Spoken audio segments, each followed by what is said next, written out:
There is a car that has never won a race. It never broke a speed record. It never caused a single engineer at Ferrari or Jaguar to lose 1 hour of sleep. And yet, for nearly 20 years, it was one of the most desired automobiles on the planet. This is the story of the Karmann Ghia. And before we go any further, I want you to picture something. It's 1955. You're standing on a street corner, maybe Stuttgart, maybe Cincinnati, maybe somewhere in the north of England on a grey Tuesday afternoon. A car rolls past you, low to the ground, smooth, sculpted like something carved from Italian marble, curves in all the right places. A roofline so clean and unbroken, it seems like the car is still moving, even when it's completely still. You stare. The person next to you stares. Traffic slows, just slightly. Then you hear the engine. And it sounds, honestly, like a sewing machine that developed aspirations above its station. Because underneath that impossibly gorgeous body sits the mechanical soul of a Volkswagen Beetle, the exact same engine your dentist used to drive to work on a Tuesday morning. 1,192 cubic centimeters of air-cooled, practical, entirely unglamorous, German engineering. 30 horsepower, that is your number. 0 to 60 miles per hour, roughly 27 seconds, on a good day, with a gentle tailwind and a slight downhill gradient. The top speed sat at around 72 miles per hour, which, to be completely honest, is a figure that a determined cyclist on a decent road bike might reasonably contest on a flat stretch of road. And Volkswagen charged you more for it than a standard Beetle. More money, same engine, less performance, longer waiting list. So here is the question, the one this entire video is built around, and it should be pulling at you right now. Why did hundreds of thousands of men, smart men, men who read the specifications, men who knew the numbers going in, why did they line up to own one? The answer is going to tell you something not just about cars. It's going to tell you something about desire itself, about identity, about the deeply human willingness to pay a premium for something that makes you feel a certain way, even when every rational fact on the spec sheet says you really shouldn't. This is how Volkswagen pulled off one of the greatest automotive illusions of the 20th century. Not with horsepower, not with lap times, with beauty, nerve, and an Italian pencil sketch that changed everything. And it all begins in a city you might not expect. The city is Turin, Italy. The year is somewhere in the early 1950s. At this point in history, Italy's design studios, the Carrozzeria, are the undisputed masters of automotive beauty. Names like Pininfarina, Bertone, and Ghia are producing concept cars so breathtaking that American executives are flying across the Atlantic just to stare at them. The Italians understand something the rest of the world is still catching up with. A car is not just transport, it is theater. Carrozzeria Ghia is one of the most celebrated of these studios. Founded in Turin in 1915, it had survived 2 world wars and emerged in the post-war era with a reputation for producing some of the most elegant coach-built bodies in Europe. Its creative director in the early 1950s was a man named Luigi Segre, sharp, ambitious, with an eye for the gap between what the market offered and what the market secretly wanted. What Segre noticed, sometime around 1950, was this. Volkswagen's Type 1 platform, the Beetle, was mechanically simple, remarkably reliable, and produced in enormous quantities. And if you stripped away the Beetle's famously rounded body, what you had underneath was essentially a blank canvas. Segre saw the possibility before almost anyone else. He commissioned his studio to develop a low, elegant coupe body that could sit on that Beetle platform, something entirely different from the practical little car the platform was known for. Something that looked like it belonged at the Geneva Motor Show rather than the local car park. The result stopped people in their tracks. Smooth, flowing lines, a long, low bonnet, a cockpit that sat low and looked purposeful. It was, by any measure, one of the most beautiful production car designs of its era. Segre presented it to Heinrich Nordhoff, the formidable Director General of Volkswagen, in 1951. Nordhoff was not a man known for impulsive decisions. He had rebuilt Volkswagen from near ruin after the war into one of Europe's most successful manufacturers. He was calculating, meticulous, and not easily impressed. He approved the project almost immediately. But there was a problem. Ghia was a design studio. They could draw the car beautifully and build a prototype, but producing it in any meaningful volume required a specialist coach builder, someone with the factory floor, the skilled workforce, and the tooling to turn a dream into a production reality. That someone was Wilhelm Karmann, based in the city of Osnabrück in Lower Saxony. Karmann's firm had been building coachwork since 1874. By the 1950s, they were one of Germany's most respected specialist body manufacturers. Nordhoff already had a relationship with them. Karmann had been producing the Beetle convertible. 3 companies, 1 platform, 1 drawing that changed everything. The clock was ticking. The production Karmann Ghia was shown publicly for the first time in 1955, and the reaction was immediate. People gathered around it in the kind of silence that only genuinely beautiful things produce, the silence before the applause, when the brain is still catching up with what the eyes are seeing. Automotive journalists, who had attended 1,000 launches, struggled to find words that felt equal to the moment. Orders followed almost as fast as the crowds. But here is where the story becomes genuinely revealing. The men placing those orders knew the specification. The numbers were not hidden. Volkswagen did not pretend this was a performance car, and yet the order books filled and kept filling. Part of the reason was the body itself, because while the mechanical platform underneath was standard Volkswagen, the body above it was anything but ordinary. Each Karmann Ghia coupe body was finished, in significant part, by hand. Workers at the Karmann factory in Osnabrück spent hours on the panel gaps, the curves, and the surface finish that automated production lines simply could not achieve. The doors were fitted by craftsmen who adjusted them by eye and by touch until the fit was right. The bonnet alignment front and rear was checked and rechecked against a standard that went beyond what factory tolerance charts required. You were not buying a Beetle with a pretty dress on. You were buying a hand-crafted object. And in the mid-1950s, in a world still rebuilding from war, that meant something very specific to the men who could afford it. Now the complete honesty, because this part matters. The weight of that hand-crafted body made the car marginally heavier than the Beetle it sat on. That did not help the performance figures. The 30-horsepower engine, already not what you'd call spirited, had a little extra work to do just getting the thing moving. Early road tests in Britain and the United States noted with varying degrees of diplomatic kindness that overtaking on a motorway required, in one publication's words, considerable forward planning. The gearbox, same 4-speed unit as the Beetle. The suspension, same. The brakes, drums, all around. The steering, same. On paper, there was almost no mechanical argument for buying this car over the standard Beetle, except one. The standard Beetle did not look like this. And that was enough. That was, it turned out, more than enough. Because something was shifting in the post-war world, particularly among men in their 30s and 40s, who had lived through real hardship and were now, for the first time in their lives, beginning to have genuine choices about what they drove, what they owned, and what that said about them. The Karmann Ghia was speaking directly to that man, quietly, confidently. And Volkswagen's advertising was about to amplify that quiet signal into something extraordinary. Here is the part that most people misunderstand about the Karmann Ghia's success.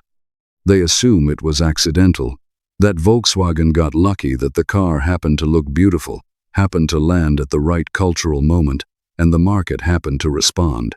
That assumption is wrong. The Karmann Ghia's marketing campaign in the United States, which became the car's largest single market within a few years of launch, was one of the quietly brilliant pieces of automotive advertising ever produced. And the most remarkable thing about it was what it never said.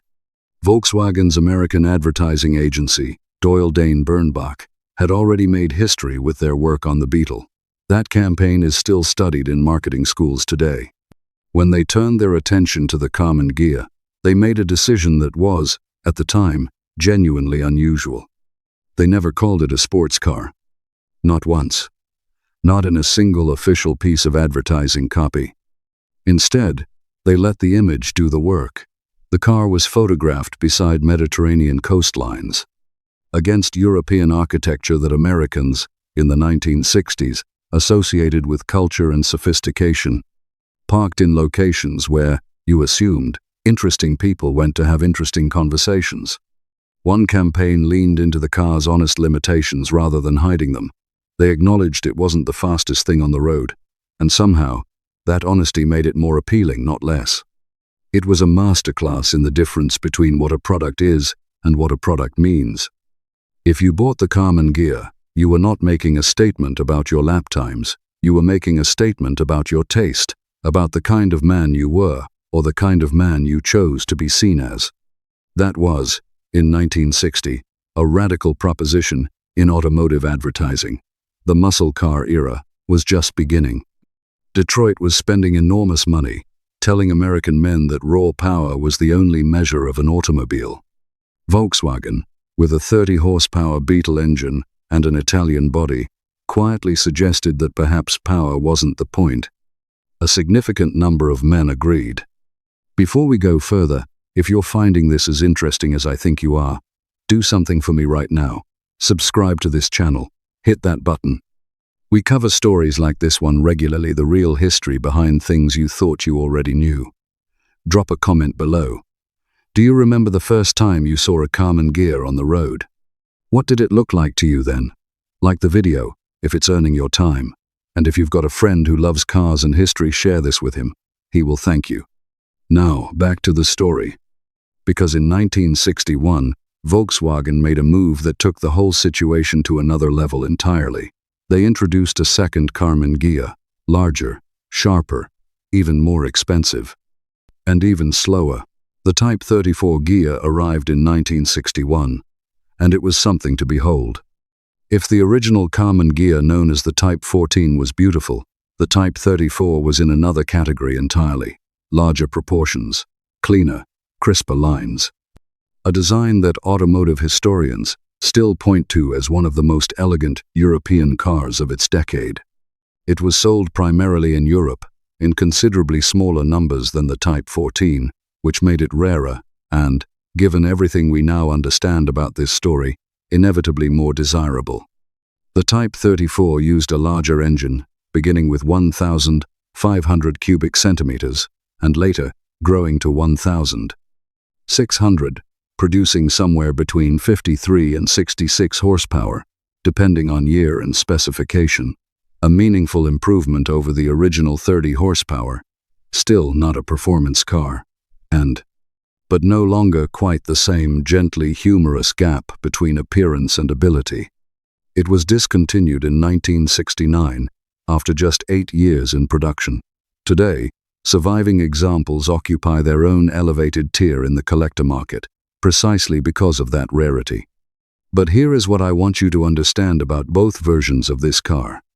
And this is the part of the story that goes beyond automotive history. What Volkswagen, Karmann, and Ghia built together was not really a car, not primarily. What they built was proof of a principle that the car industry, and then every other industry, would spend the next 60 years trying to copy, refine, and monetize. The principle is this: people do not buy products, they buy versions of themselves.